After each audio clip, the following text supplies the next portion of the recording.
നമസ്കാരം. ക്രൈംബ്രാഞ്ചിലേക്ക് സ്വാഗതം. ആദ്യം പ്രധാന തലക്കെട്ടുകളിലേക്ക്. കുണ്ട്ര പീഡന കേസിൽ 9 പേർ കസ്റ്റഡിയിലെന്ന് പോലീസ്. കേസിൽ വീഴ്ച വരുത്തിയ സിഐക്ക് പിന്നാലെ എസ്ഐക്കും സസ്പെൻഷൻ. പെൺകുട്ടിയുടെ ആത്മഹത്യാക്കുറിപ്പ് വ്യാജമെന്ന് സംശയം.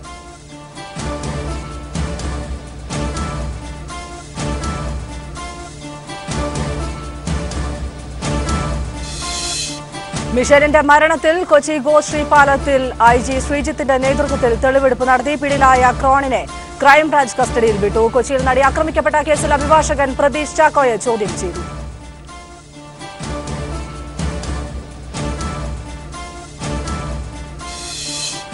JNU വിദ്യാർത്ഥി മുത്തുകൃഷ്ണന്റെ സംസ്കാര ചടങ്ങിനെത്തിയ കേന്ദ്രമന്ത്രി പൊൻ രാധാകൃഷ്ണന് നേരെ ചെരുപ്പേറ്. സംഭവം സേലത്ത് ദളിത് സംഘടനകളുടെ പ്രതിഷേധത്തിനിടെ.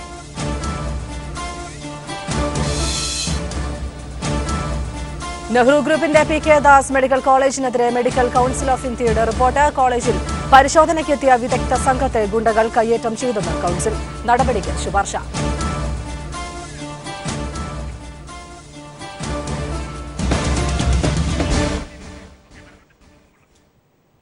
മരണത്തിന് തൊട്ടുമുൻപുള്ള മിഷേലിന്റെ ദൃശ്യങ്ങൾ കൈരളി പീപ്പിൾ TVക്ക് ലഭിച്ചു. ഹൈക്കോടതി ജംഗ്ഷനിൽ നിന്നും ഗോശ്രീ പാലത്തിലേക്ക് കയറുന്ന ദൃശ്യങ്ങളാണ് ഇപ്പോൾ കൈരളി പീപ്പിൾ TV പുറത്തുവിടുന്നത്.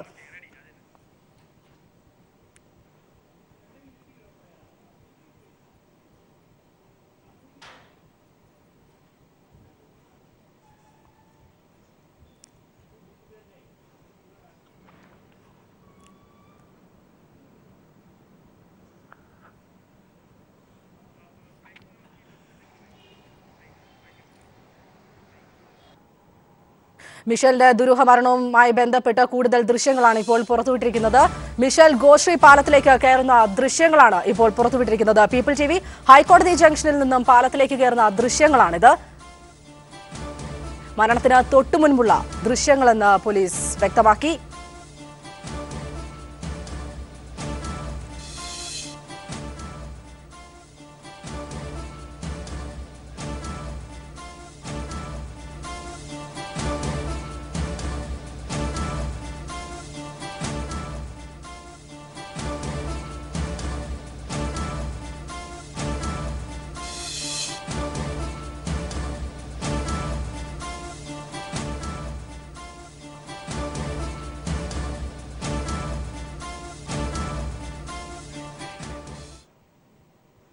മറ്റു വാർത്തയിലേക്ക്.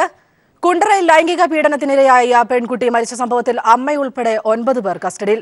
അന്വേഷണത്തിൽ വീഴ്ച വരുത്തിയതിന് കുണ്ട്ര CIക്ക് പിന്നാലെ SIയെയും സസ്പെൻഡ് ചെയ്തു. പെൺകുട്ടിയുടെ പേരിലുള്ള ആത്മഹത്യാക്കുറിപ്പ് വ്യാജമാണെന്നാണ് പോലീസ് നിഗമനം. കഴിഞ്ഞ ദിവസം തന്നെ പെൺകുട്ടിയുടെ അമ്മയും ചില അടുത്ത ബന്ധുക്കളെയും പോലീസ് കസ്റ്റഡിയിലെടുത്തിരുന്നു. അമ്മയ്ക്ക് ഈ സംഭവവുമായി ബന്ധപ്പെട്ട വിവരങ്ങൾ കൃത്യമായി അറിയാമെന്ന് പോലീസ് കരുതുന്നു. പക്ഷേ ഇവർ അന്വേഷണവുമായി സഹകരിക്കുന്നില്ല. പെൺകുട്ടിയുടെ സഹോദരിയെ കൌൺസിലിംഗിന് വിധേയമാക്കി. കൂടുതൽ കാര്യങ്ങൾ അറിയാൻ ശ്രമിക്കുന്നുണ്ട്. പോസ്റ്റ്മോർട്ടം നടത്തിയ തിരുവനന്തപുരം മെഡിക്കൽ കോളേജിലെ ഡോക്ടർ വത്സലയുടെ മൊഴിയെടുക്കുവാനും തീരുമാനമായി. കൊല്ലം റൂറൽ SP സുരേന്ദ്രൻ പെൺകുട്ടിയുടെ വീട്ടിലെത്തി വിശദമായി പരിശോധന നടത്തി. അയൽവാസികളോട് കാര്യങ്ങൾ ചോദിച്ചറിഞ്ഞു. ഈ ടീമുകൾ മുഴുവൻ ഇപ്പോൾ ഫീൽഡിലുണ്ട്. 10 ടീം തന്നെ 10 ടീമിന്റെ നേതൃത്വത്തിൽ ഇപ്പോൾ അന്വേഷണം നടക്കുന്നുണ്ട്. എന്തെങ്കിലും ഒന്നും തന്നെ പറയാറായിട്ടില്ല. അന്വേഷണം വളരെ കാര്യക്ഷമമായിട്ട് ത്വരിതഗതിയിൽ നടക്കുന്നുണ്ട്. 2 DYSPമാരുടെ നേതൃത്വത്തിൽ 10 ടീമായാണ് അന്വേഷണം പുരോഗമിക്കുന്നത്. അന്വേഷണത്തിൽ വീഴ്ച വരുത്തിയെന്ന് കണ്ടെത്തിയ കുണ്ട്ര CIക്ക് പിന്നാലെ SI രജേഷിനെയും തിരുവനന്തപുരം റേഞ്ച് IG സസ്പെൻഡ് ചെയ്തു. അതേസമയം പെൺകുട്ടിയുടേതെന്ന് കരുതുന്ന ആത്മഹത്യാക്കുറിപ്പ് വ്യാജമാണെന്നാണ് പരാതി. ഇക്കാര്യത്തിൽ ബന്ധുക്കളുടെ മൊഴി പരസ്പര വിരുദ്ധമാണ്. കുട്ടിയുടെ പഴയ നോട്ട്ബുക്കുകളും പരിശോധിക്കുന്നുണ്ട്. ആത്മഹത്യാക്കുറിപ്പ് തിരുവനന്തപുരം ഫോറൻസിക് ലാബിലേക്ക് അയച്ചു. പെൺകുട്ടിയുടെ അമ്മ ഉൾപ്പെടെ 9 പേർ ഇപ്പോൾ പോലീസ് കസ്റ്റഡിയിലുണ്ട്. ഇവരെ ചോദ്യം ചെയ്യുന്നത് തുടരുന്നു. ന്യൂസ് ബ്യൂറോ, കൊല്ലം. CA വിദ്യാർത്ഥിനി മിഷേലിന്റെ മരണവുമായി ബന്ധപ്പെട്ട് ക്രൈംബ്രാഞ്ച് തെളിവെടുപ്പ് നടത്തി. IG ശ്രീജിത്തിന്റെ നേതൃത്വത്തിലുള്ള സംഘം സാക്ഷിയുമായി കൊച്ചി ഗോശ്രീ പാലത്തിലാണ് തെളിവെടുത്തത്. കസ്റ്റഡിയിൽ വാങ്ങിയ പ്രതി ക്രോണിനെ അന്വേഷണ സംഘം വിശദമായി ചോദ്യം ചെയ്തു വരികയാണ്. മിഷേലിന്റെ മൃതദേഹം കായലിൽ നിന്ന് ലഭിക്കുന്നതിന്റെ തലേദിവസം വൈകിട്ട് ഈ പെൺകുട്ടിയെ ഗോശ്രീ പാലത്തിൽ കണ്ടിരുന്നുവെന്ന് പുതുവൈപ്പ് സ്വദേശിയായ അമൽ വിൽഫ്രഡ് പോലീസിന് മൊഴി നൽകിയിരുന്നു. പെട്ടെന്ന് കാണാതായ പെൺകുട്ടിയെ തിരഞ്ഞു നോക്കിയെങ്കിലും പിന്നീട് കണ്ടെത്താൻ കഴിഞ്ഞില്ലെന്നുമായിരുന്നു മൊഴി. ഇതിന്റെ അടിസ്ഥാനത്തിലാണ് ഈ സാക്ഷിയുമായി ക്രൈംബ്രാഞ്ച് ഗോശ്രീ പാലത്തിലെത്തി തെളിവെടുത്തത്. പെൺകുട്ടിയെ കണ്ട സ്ഥലവും മറ്റും അമൽ അന്വേഷണ സംഘത്തിന് കാണിച്ചുകൊടുത്തു. സംഭവം ആത്മഹത്യയാണോ കൊലപാതകമാണോ എന്ന് ഇപ്പോൾ പറയാനാകില്ലെന്നും എല്ലാ സാധ്യതയും വിശദമായി പരിശോധിച്ചു വരികയാണെന്നും IG ശ്രീജിത്ത് പറഞ്ഞു. അന്വേഷണത്തിൽ പോലീസിന് വീഴ്ച സംഭവിച്ചിട്ടുണ്ടോ എന്ന് പരിശോധിക്കുമെന്നും അദ്ദേഹം പറഞ്ഞു. കസ്റ്റഡിയിൽ വാങ്ങിയ പ്രതി ക്രോണിൻ അലക്സാണ്ടർ ബേബിയെ ക്രൈംബ്രാഞ്ച് വിശദമായി ചോദ്യം ചെയ്തു വരികയാണ്. ഇയാളുടെ ശല്യം കാരണമാണ് പെൺകുട്ടി ആത്മഹത്യ ചെയ്തത് എന്നാണ് പോലീസ് കണ്ടെത്തൽ. യുവാവിന്റെ മൊഴികളുടെയും ഫോൺ രേഖകളുടെയും അടിസ്ഥാനത്തിൽ ആത്മഹത്യാ പ്രേരണാകുറ്റം ചുമത്തിയായിരുന്നു പിറവം സ്വദേശിയെ അറസ്റ്റ് ചെയ്തത്. മരണം ആത്മഹത്യ തന്നെയെന്ന് സൂചിപ്പിക്കുന്ന ദൃശ്യങ്ങൾ പോലീസ് കണ്ടെടുത്തിട്ടുണ്ട്. മരിക്കുന്നതിന് തൊട്ടുമുമ്പ് മിഷേൽ ഗോശ്രീ പാലത്തിന്റെ ഭാഗത്തേക്ക് നടന്നു പോകുന്ന ദൃശ്യങ്ങളാണ് ഫ്ളാറ്റ് സമുച്ചയത്തിലെ CCTVയിൽ നിന്ന് ലഭിച്ചത്. ഇതിനിടെ മരിച്ചുവെന്ന് അറിഞ്ഞിട്ടും ക്രോണിൻ മിഷേലിന് SMS അയച്ചതായും കണ്ടെത്തി. മിഷേലുമായി പ്രശ്നങ്ങളില്ല എന്ന് വരുത്തി തീർക്കാൻ ക്രോണിൻ ബോധപൂർവമാണ് ഇപ്രകാരം ചെയ്തത് എന്നാണ് പോലീസിന്റെ നിഗമനം.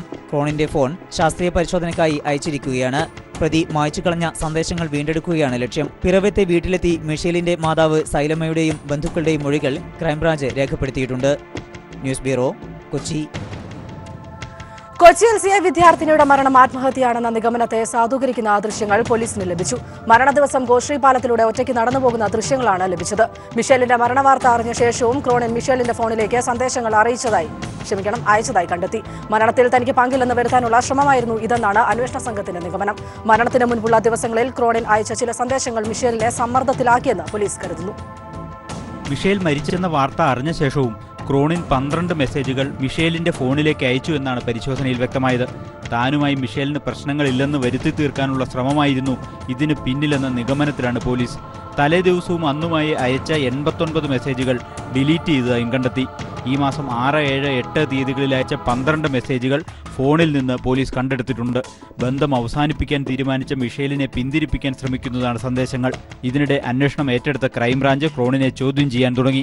മിഷേലിന്റെ മരണം ആത്മഹത്യ തന്നെ എന്ന നിഗമനത്തെ ശരിവെക്കുന്ന ദൃശ്യങ്ങളും ഇതിനിടെ പോലീസിന് ലഭിച്ചു. സംഭവ ദിവസം മിഷേൽ ഗോശ്രീ പാലത്തിലൂടെ ഒറ്റയ്ക്ക് നടന്നുപോകുന്നതാണ് ഫ്ളാറ്റിൽ നിന്നുള്ള നിരീക്ഷണ ക്യാമറയിൽ പതിഞ്ഞ ദൃശ്യങ്ങളിലുള്ളത്. ബാഗും തൂക്കി മിഷേൽ ഗോശ്രീ പാലത്തിലൂടെ ഒറ്റയ്ക്ക് നടന്നുപോകുന്നത് ദൃശ്യങ്ങളിൽ വ്യക്തമാണ്. മിഷേൽ പാലത്തിൽ നിൽക്കുന്നത് കണ്ടതായി അമൽ എന്ന യുവാവ് മുൻപ് മൊഴി നൽകിയിരുന്നു. ഈ സമയം വെള്ള ആക്ടിവ സ്കൂട്ടറിൽ മധ്യവയസ്കനായ ഒരാൾ പാലത്തിലൂടെ കടന്നുപോയെന്നും അമലിന്റെ മൊഴിയിലുണ്ട്. മിഷേൽ പാലത്തിൽ നിന്ന് ചാടിയതാണെങ്കിൽ ഇയാൾ അത് കണ്ടിട്ടുണ്ടാവണം എന്ന നിഗമനത്തിലാണ് പോലീസ്.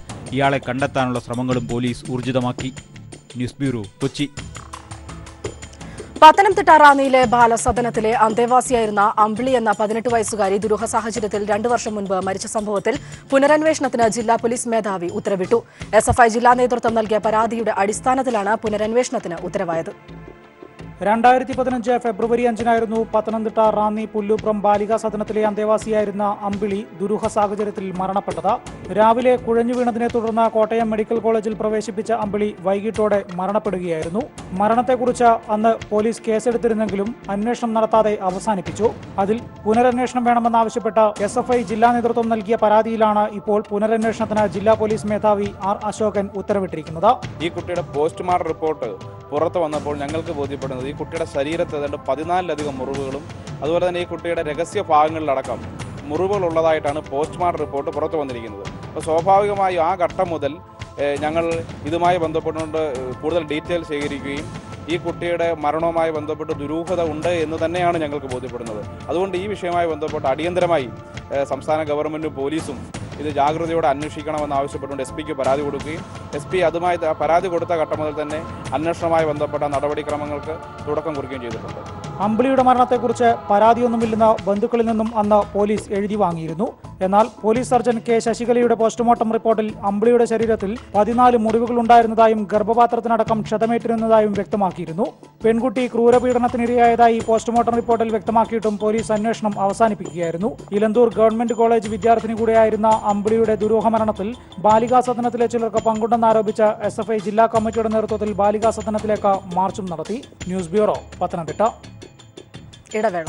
ഇരിങ്ങാലക്കുട ക്രൈസ്റ്റ് കോളേജിൽ വിദ്യാർത്ഥിയുടെ ആത്മഹത്യാശ്രമം. കോളേജ് അധികൃതർ പരീക്ഷ എഴുതാൻ അനുവദിക്കാത്തതിൽ മനം നൊന്താണ് ജീവനൊടുക്കാൻ ശ്രമിച്ചതെന്ന് വിദ്യാർത്ഥി പറഞ്ഞു. അതേസമയം വേണ്ടത്ര അറ്റൻഡൻസ് ഇല്ലാത്തതിനാൽ യൂണിവേഴ്സിറ്റിയാണ് പരീക്ഷയിൽ നിന്ന് വിദ്യാർത്ഥിയെ വിലക്കിയതെന്ന് കോളേജ് അധികൃതർ വിശദീകരിച്ചു.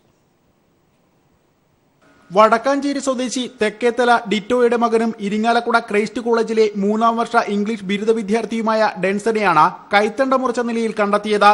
സർവകലാശാല പരീക്ഷ എഴുതുന്നതിൽ നിന്ന് കോളേജ് അധികൃതർ വിലക്കിയതോടെ ഡെൻസൺ ആത്മഹത്യയ്ക്ക് ശ്രമിക്കുകയായിരുന്നുവെന്ന് വിദ്യാർത്ഥികൾ ആരോപിച്ചു. 4ാം സെമസ്റ്റർ പരീക്ഷയിൽ നിന്നാണ് വേണ്ടത്ര ഹാജരില്ല എന്ന പേരിൽ ഡെൻസനെ ഒഴിവാക്കിയത്. 2 വർഷമായി ഹോസ്റ്റലിന് പുറത്തുനിന്ന് ജോലി ചെയ്തിട്ടാണ് അവൻ പഠിക്കുന്നതും കാര്യങ്ങളൊക്കെ. എന്നിട്ട് പോലും അച്ഛനോട് പറഞ്ഞിട്ടും 2 വർഷത്തോളം പിന്നാലെ കാല് പിടിച്ച് നടന്നിട്ടും എക്സാം എഴുതാൻ സമ്മതിക്കുന്നുണ്ടായിരുന്നു. എന്നാൽ അച്ചടക്ക ലംഘനങ്ങൾ നടത്തിയതിനാൽ മുൻപ് നടപടി സ്വീകരിച്ച ശേഷം ഡെൻസൺ പതിവായി ക്ലാസ്സിൽ വരാറില്ലെന്നും ഹാജരില്ലാത്തതിനാൽ സർവകലാശാലയാണ് വിലക്ക് ഏർപ്പെടുത്തിയതെന്നും അധികൃതർ വിശദീകരിച്ചു. അടിപിടി കേസുകൾ ഉൾപ്പെടെ ചുമത്തപ്പെട്ട ഡെൻസനെ കോളേജ് ഹോസ്റ്റലിൽ നിന്ന് 1.5 വർഷം മുമ്പ് പുറത്താക്കിയിരുന്നുവെന്നും കോളേജ് വിശദീകരിക്കുന്നു. ഇരിങ്ങാലക്കുടയിലെ സ്വകാര്യ ആശുപത്രിയിൽ പ്രവേശിപ്പിച്ച ഡെൻസന്റെ പരിക്കുകൾ ഗുരുതരമല്ലെന്നും ജീവന് ഭീഷണിയില്ലെന്നും ഡോക്ടർമാർ പറഞ്ഞു. News bureau, Thrissur. CPIM Tanur area secretary E ജയനും കുടുംബത്തിനും നേരെ വധഭീഷണി. മുസ്ലിം ലീഗ് പ്രവർത്തകരെന്ന പേരിലാണ് സോഷ്യൽ മീഡിയയിലൂടെ വധഭീഷണി പ്രചരിക്കുന്നത്. ഇത് സംബന്ധിച്ച് തൃശൂർ റേഞ്ച് ഐജിക്ക് ജയൻ പരാതി നൽകി. താനൂരിലെ അക്രമ സംഭവങ്ങൾ ശമിക്കുന്നതിനിടെയാണ് സമാധാന ശ്രമങ്ങളെ മുഴുവൻ അട്ടിമറിച്ച് വധഭീഷണി പ്രചരിക്കുന്നത്. മുസ്ലിം ലീഗ് പ്രവർത്തകരെന്ന പേരിലാണ് സോഷ്യൽ മീഡിയ വഴി കൊലവിളി. കുടുംബ ഫോട്ടോയ്ക്ക് താഴെ അധികകാലം സുഖിച്ച് ജീവിക്കില്ലെന്ന മുന്നറിയിപ്പ് നൽകുന്നു. കൂടെ കേട്ടാലറക്കുന്ന തെറിയഭിഷേകങ്ങളും. പ്രതികളെ നിയമത്തിനു മുമ്പിൽ കൊണ്ടുവരണമെന്നാവശ്യപ്പെട്ട് ജയൻ തൃശൂർ റേഞ്ച് ഐജിക്ക് പരാതി നൽകി. താനൂരിലെ സമാധാന ശ്രമങ്ങൾക്ക് മുന്നിൽ നിൽക്കുന്നത് ജയനാണ്. CPIMന്റെ തീരദേശത്തെ തലമുതിർന്ന നേതാവും. RSSനും മറ്റു വർഗീയ ഫാസിസ്റ്റുകൾക്കുമെതിരെയും നിരന്തരം പോരാടുന്ന ജയനെ സംഘിത്തലയായെന്നും ഭീഷണി സന്ദേശങ്ങളിൽ സംബോധന ചെയ്തിട്ടുണ്ട്. താനൂരിലെ സമാധാനാന്തരീക്ഷം തകർക്കാനുള്ള ബോധപൂർവമായ ശ്രമമാണ് ഇതിനു പിന്നിലെന്നാണ് CPIM സംശയിക്കുന്നത്. News bureau, Malappuram. കൊച്ചിയിൽ നടി ആക്രമിക്കപ്പെട്ട സംഭവത്തിൽ മുഖ്യപ്രതി പൾസർ സുനിയുടെ അഭിഭാഷകൻ പ്രതീഷ് ചാക്കോയെ അന്വേഷണ സംഘം ചോദ്യം ചെയ്തു. ഹൈക്കോടതി നിർദ്ദേശപ്രകാരം ആലുവ ഡിവൈഎസ്പി ഓഫീസിൽ വിളിച്ചുവരുത്തിയാണ് ചോദ്യം ചെയ്തത്. അഭിഭാഷകനെ ശനിയാഴ്ച വീണ്ടും ചോദ്യം ചെയ്യും. നടിയെ ആക്രമിച്ച സമയത്ത് സുനി ധരിച്ചിരുന്ന വസ്ത്രങ്ങളും മറ്റും അഭിഭാഷകന്റെ ഓഫീസിൽ നിന്ന് പോലീസ് കണ്ടെടുത്തിരുന്നു. കൂടാതെ നടിയുടെ ദൃശ്യങ്ങൾ പകർത്തിയ മൊബൈൽ ഫോൺ അഭിഭാഷകനായ പ്രതീഷ് ചാക്കോക്ക് കൈമാറിയിട്ടുണ്ട് എന്നായിരുന്നു സുനി പോലീസിന് മൊഴി നൽകിയിരുന്നത്. ഇക്കാര്യങ്ങൾ സംബന്ധിച്ച് ചോദ്യം ചെയ്യുന്നതിനായി ഹാജരാകാൻ പോലീസ് പ്രതീഷ് ചാക്കോയോട് ആവശ്യപ്പെടുകയായിരുന്നു. രാവിലെ 10:30 ഏതാനും അഭിഭാഷകർക്കൊപ്പമാണ് പ്രതീഷ് ആലുവ ഡിവൈഎസ്പി ഓഫീസിലെത്തിയത്. അന്വേഷണ ഉദ്യോഗസ്ഥനായ ഡിവൈഎസ്പി KG ബാബുകുമാർ ഇയാളിൽ നിന്ന് മൊഴിയെടുത്തു. കേസിലെ നിർണായക തെളിവായ നടിയുടെ ദൃശ്യങ്ങളടങ്ങിയ മൊബൈൽ ഫോൺ സംബന്ധിച്ചും പിടിച്ചെടുത്ത മെമ്മറി കാർഡ്, പെൻഡ്രൈവ് എന്നിവ സംബന്ധിച്ചുമായിരുന്നു ചോദ്യങ്ങൾ. ഒപ്പം പ്രതികൾക്ക് ഒളിവിൽ കഴിയാൻ സഹായം ചെയ്തു കൊടുത്തോ തുടങ്ങിയ കാര്യങ്ങളും അന്വേഷണ സംഘം ചോദിച്ചെങ്കിലും കൃത്യമായ മറുപടി പ്രതീഷ് ചാക്കോ നൽകിയില്ല എന്നാണ് സൂചന. വീണ്ടും ചോദ്യം ചെയ്യുന്നതിനായി ശനിയാഴ്ച ഹാജരാകാൻ പോലീസ് അഭിഭാഷകനോട് നിർദ്ദേശിച്ചിട്ടുണ്ട്. അറസ്റ്റിലാകാനുള്ള സാധ്യത മുന്നിൽ കണ്ട് ഇയാൾ മുൻകൂർ ജാമ്യാപേക്ഷ സമർപ്പിച്ചിരുന്നു. 23 വരെ ഈ അഭിഭാഷകനെ അറസ്റ്റ് ചെയ്യരുത് എന്നും പോലീസിന്റെ ചോദ്യം ചെയ്യലിനായി പ്രതീഷ് ചാക്കോയോട് നേരിട്ട് ഹാജരാകണമെന്നും ഹൈക്കോടതി നിർദ്ദേശിച്ചിരുന്നു. ഈ സാഹചര്യത്തിൽ കൂടിയാണ് സാക്ഷി എന്ന നിലയിൽ പ്രതീഷിന്റെ മൊഴി അന്വേഷണ സംഘം രേഖപ്പെടുത്തിയത്. News bureau, Kochi. കാഞ്ഞങ്ങാട്ട് ABVP ആക്രമണത്തിൽ വിദ്യാർത്ഥികൾക്ക് പരുക്ക്. നിത്യാനന്ദ പോളിടെക്നിക് കോളേജിലാണ് ആക്രമണം. സാരമായി പരിക്കേറ്റ വിദ്യാർത്ഥിനിയെ ജില്ലാ ആശുപത്രിയിൽ പ്രവേശിപ്പിച്ചു. വിദ്യാർത്ഥിനികളുടെ വിശ്രമമുറിയിൽ അശ്ലീല വാക്കുകൾ എഴുതിവച്ച സംഭവത്തിൽ പ്രതിഷേധിച്ച് SFI നേതൃത്വത്തിൽ പ്രകടനം നടത്തുമ്പോഴാണ് 20ഓളം വരുന്ന ABVP പ്രവർത്തകർ ആക്രമണം നടത്തിയത്. പ്രകടനത്തിൽ പങ്കെടുക്കുകയായിരുന്ന പെൺകുട്ടികൾ ഉൾപ്പെടെ നിരവധി പേർക്ക് മർദ്ദനമേറ്റു. സാരമായി പരിക്കേറ്റ 1ാം വർഷ കമ്പ്യൂട്ടർ സയൻസ് വിദ്യാർത്ഥിനി മടിക്കൈ സ്വദേശിനി ജസ്നയെ കാഞ്ഞങ്ങാട് ജില്ലാ ആശുപത്രിയിൽ പ്രവേശിപ്പിച്ചു. കാഞ്ഞങ്ങാട് നിത്യാനന്ദ പോളിടെക്നിക് വിദ്യാർത്ഥി യൂണിയൻ നേതൃത്വം SFIക്കാണ്. ABVPക്കാർ സ്ഥിരമായി പോളിടെക്നിക്കിൽ കുഴപ്പങ്ങളുണ്ടാക്കാൻ ശ്രമിച്ചു വരുന്നതായി SFI ആരോപിച്ചു. പെൺകുട്ടികളുടെ റെസ്റ്റ് റൂമിൽ അശ്ലീല പദങ്ങൾ എഴുതിവച്ചതും ഇതിന്റെ ഭാഗമാണെന്ന് SFI ചൂണ്ടിക്കാണിക്കുന്നു. സംഘർഷത്തെ തുടർന്ന് പോളിടെക്നിക്കിൽ അധ്യയനം നിർത്തിവച്ചു. ഹോസ്ദുർഗ് പോലീസ് അക്രമ സംഭവത്തിൽ അന്വേഷണം തുടങ്ങി. News bureau, Kasaragod. ജഗന്നാഥ ക്ഷേത്ര ഉത്സവത്തിന് ചുവപ്പ് വസ്ത്രമണിഞ്ഞെത്തിയവരെ ആക്രമിച്ച കേസിൽ പ്രതികൾക്കായി പോലീസ് അന്വേഷണം ഊർജിതമാക്കി. ആക്രമണം RSSന്റെ അസഹിഷ്ണുതയുടെ തെളിവെന്ന് P. ജയരാജൻ. തലശ്ശേരി ജഗന്നാഥ ക്ഷേത്രത്തിൽ ചുവന്ന ഷർട്ടിട്ട് എത്തിയവർക്കെതിരെ RSS സംഘം നടത്തിയ ആക്രമണത്തിൽ പ്രതികൾക്കായുള്ള അന്വേഷണം പോലീസ് ഊർജിതമാക്കി. ജഗന്നാഥ ക്ഷേത്രത്തിൽ ഉത്സവത്തിനെത്തിയവരെയാണ് ചുവപ്പ് ഷർട്ടിട്ടതിന്റെ പേരിൽ RSS സംഘം ആക്രമിച്ചത്. പൂള ബസാറിലെ നിവേദിന്റെ പിഞ്ചുകുഞ്ഞ് ദക്ഷയുമടക്കം ആക്രമണത്തിനിരയായി. വൈശാഖ്, രാഗിൽ, അതുൽ, നിഖിൽ, ദീപൻ എന്നിവർ ആക്രമണത്തിൽ പരിക്കേറ്റ് തലശ്ശേരി സഹകരണ ആശുപത്രിയിൽ ചികിത്സയിലാണ്. അസഹിഷ്ണുതയുടെ ആൾരൂപമാണ് RSS എന്ന് ഒരിക്കൽ കൂടി തെളിയിച്ചിരിക്കുകയാണെന്ന് CPIM ജില്ലാ സെക്രട്ടറി P. ജയരാജൻ പറഞ്ഞു. അവർണന് പ്രവേശനം നിഷേധിച്ചിരുന്ന തിരുവങ്ങാട് ശ്രീരാമസ്വാമി ക്ഷേത്ര പരിസരത്താണ് ആദ്യകാലത്ത് RSS ശാഖകൾ നടന്നിരുന്നത്. അതുകൊണ്ടാണ് ക്ഷേത്രപ്രവേശനം നിഷേധിക്കപ്പെട്ട വിഭാഗങ്ങൾ ശ്രീനാരായണ ഗുരുവിനെ കൊണ്ട് ജഗന്നാഥ ക്ഷേത്ര പ്രതിഷ്ഠ നടത്തിച്ചത്. ഗുരുശിരയിട്ട ജഗന്നാഥ ക്ഷേത്ര ഉത്സവഘട്ടങ്ങളിൽ അഹിന്ദുക്കൾ ക്ഷേത്ര പരിസരത്ത് വരുന്നു എന്നാക്രോശിച്ചുകൊണ്ടാണ് അക്കാലത്തെ RSS ആക്രമണങ്ങൾ എല്ലാം നടന്നതെന്നും PJ രാജൻ പറഞ്ഞു. മതമേതായാലും മനുഷ്യൻ നന്നായാൽ മതിയെന്ന ഗുരുവചനങ്ങൾ ആലേഖനം ചെയ്ത ക്ഷേത്രം RSSന് അംഗീകരിക്കാൻ കഴിയില്ലെന്നും ജഗന്നാഥ ക്ഷേത്രോത്സവത്തോടനുബന്ധിച്ച് RSS നടത്തിയ കായിക ആക്രമണങ്ങളുടെ ചരിത്രം പരിശോധിച്ചാൽ ഇത് വ്യക്തമാകുമെന്നും PJ രാജൻ പറഞ്ഞു. ശ്രീനാരായണ ഗുരുവിന്റെ ദർശനങ്ങൾക്കെതിരെ RSS നടത്തുന്ന ആശയാക്രമണങ്ങളുടെ ഭാഗമായാണ് ഈ കായികാക്രമണമെന്ന് ജനങ്ങൾ തിരിച്ചറിഞ്ഞിട്ടുണ്ടെന്നും അതുകൊണ്ടാണ് ജഗന്നാഥ ക്ഷേത്ര ഭരണം നടത്തുന്ന ജ്ഞാനോദയ യോഗം തെരഞ്ഞെടുപ്പിൽ RSS പാനലിനെ ക്ഷേത്രവിശ്വാസികൾ ദയനീയമായി പരാജയപ്പെടുത്തിയതെന്നും PJ രാജൻ കൂട്ടിച്ചേർത്തു. News bureau, Kannur. ഇടവേള. കോഴ വിവാദത്തിൽ വെട്ടിലായി വീണ്ടും കേരള കോൺഗ്രസ് മാണി ഗ്രൂപ്പ്. കാഞ്ഞിരപ്പള്ളി കാർഷിക ഗ്രാമവികസന ബാങ്കിലെ നിയമനത്തിന് യൂത്ത് ഫ്രണ്ട് സംസ്ഥാന നേതാക്കളാണ് 15 ലക്ഷം രൂപ കോഴ ആവശ്യപ്പെട്ടത്. കാഞ്ഞിരപ്പള്ളി കാർഷിക ഗ്രാമവികസന ബാങ്കിലെ നിയമനത്തിനാണ് യൂത്ത് ഫ്രണ്ട് നേതാക്കൾ 15 ലക്ഷം രൂപ കോഴയായി ആവശ്യപ്പെട്ടത്. മുൻ യുവജന കമ്മീഷൻ അംഗം സുമേഷ് ആൻഡ്രൂസ്, പാമ്പാടി ബ്ലോക്ക് പഞ്ചായത്ത് അംഗം സാജൻ തൊടുക എന്നിവരാണ് ഉദ്യോഗാർത്ഥിയുടെ ഭർത്താവിനോട് കോഴ ആവശ്യപ്പെട്ടത്.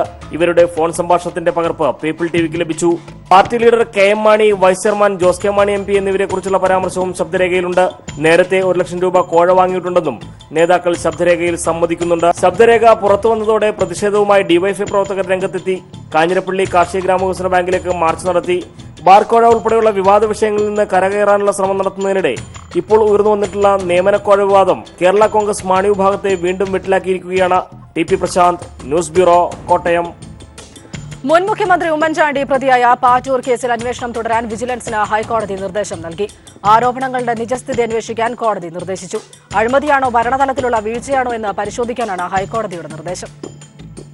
വിജിലൻസ് അന്വേഷണം റദ്ദാക്കണമെന്നാവശ്യപ്പെട്ട് കേസിലെ പ്രതിയും മുൻ ചീഫ് സെക്രട്ടറിയുമായ EK ഭരത്ഭൂഷൺ സമർപ്പിച്ച ഹർജിയാണ് ഹൈക്കോടതി പരിഗണിച്ചത്. ആരോപണങ്ങളുടെ നിജസ്ഥിതി പരിശോധിക്കാൻ കോടതി വിജിലൻസിനോട് നിർദ്ദേശിച്ചു. പാറ്റൂർ സംഭവത്തിന് പിന്നിൽ അഴിമതിയാണോ ഭരണതലത്തിലുള്ള വീഴ്ച മാത്രമാണോ എന്ന് പരിശോധിക്കണം. ചീഫ് സെക്രട്ടറിയുടെ ഉത്തരവിലാണ് പൈപ്പുകൾ മാറ്റിയതെന്ന് വിജിലൻസ് കോടതിയെ അറിയിച്ചു. ജല അതോറിറ്റിയുടെ അനുമതി ഇതിനില്ലായിരുന്നു.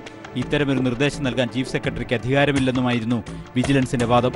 ഇതിനെ തുടർന്നാണ് സംഭവത്തിന് പിന്നിൽ അഴിമതിയാണോ ഭരണതലത്തിലുള്ള വീഴ്ചയാണോ എന്ന് പരിശോധിക്കാൻ വിജിലൻസിനോട് കോടതി നിർദ്ദേശിച്ചത്. ഈ മാസം 27-ന് ഹൈക്കോടതി വീണ്ടും കേസ് പരിഗണിക്കും. News bureau, Kochi. വരൾച്ചയുടെ കാഠിന്യം വിളിച്ചോതി രാജ്യ തലസ്ഥാനത്ത് കർഷകരുടെ അർദ്ധനഗ്ന പ്രതിഷേധം. കൃഷി തകർന്ന് ആത്മഹത്യ ചെയ്ത കർഷകരുടെ തലയോട്ടിയുമായിരുന്നു പ്രതിഷേധ സമരം. മുറവിളികളല്ല, ജീവനോപാധിക്കും ജലം ആവശ്യപ്പെട്ടായിരുന്നു സമരം. ഇതോടുകൂടി ഇന്നത്തെ ക്രൈം ബ്രാഞ്ച് അവസാനിക്കുന്നു. നമസ്കാരം.